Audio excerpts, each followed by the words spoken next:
get engaged until I do that. And then within a few days, I was like, I don't want to get engaged until I do that.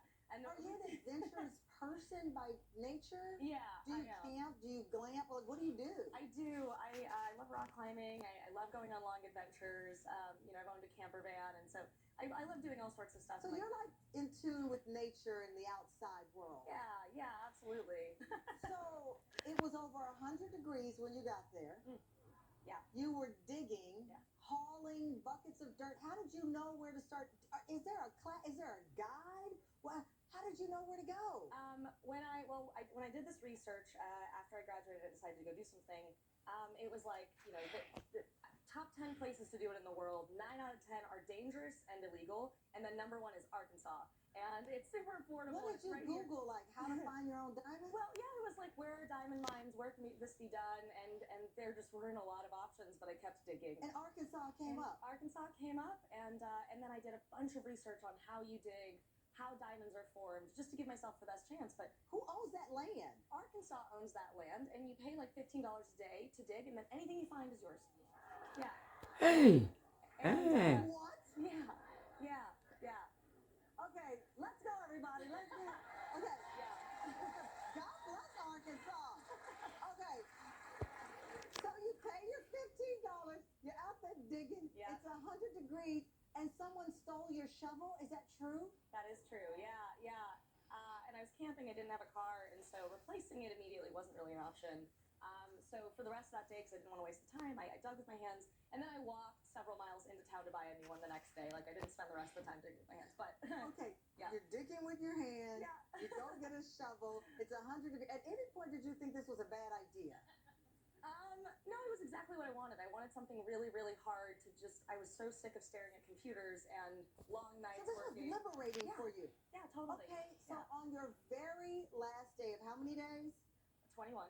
21 days? Yep. I took one day off in between, but other than that... Oh, she said, what did the boyfriend think? I think he's standing by. Is this your fiance standing by? Yeah, sure is. Okay, Trevor is standing by. Trevor wanted to be here, but he's on a business trip. He's in Saudi Arabia.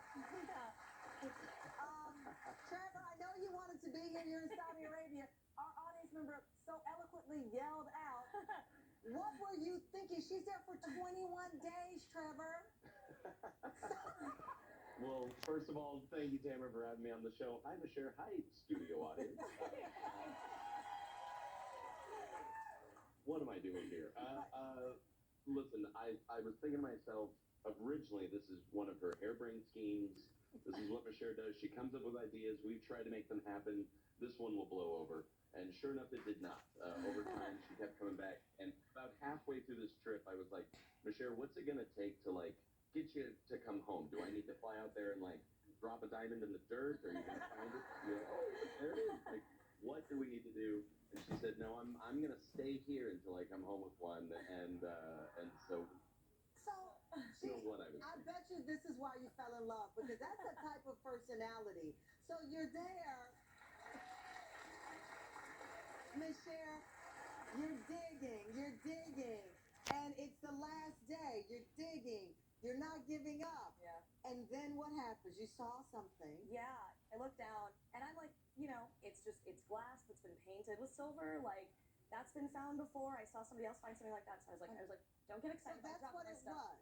You take it in, and do they verify it there? Right there, yeah. I brought it up, and they tried to keep it cool, but I saw in their eyes, they were like, oh, this is like, we're getting a pill bottle for this. We're gonna go look at this in the back. And I was like, and they take it, and then they come back out to you with the diamond, and then what do they say? Well, they bring, after about 15 minutes, somewhere in between there, they brought out a little form, like, where did you find it? They still haven't told me that it's a diamond. I'm like, well, that has to be a good sign, right? They probably don't do that for normal rocks. So finally they pull me into the back, and they're like, okay, so, it's a 2.3 carat white carat diamond, and so, like, let's blah, blah, blah, blah, blah. And I was like, hold on, so it's a diamond.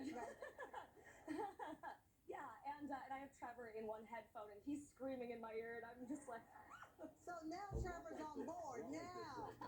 Yeah. Suddenly he goes from come home to stay, baby. What else did you get? Yeah. So he's cracking up. Yeah. So Trevor's still cracking up because now you're off the hook. You don't have to buy a 2.3 diamond ring. Okay. I'm not off the hook. Now step up even more.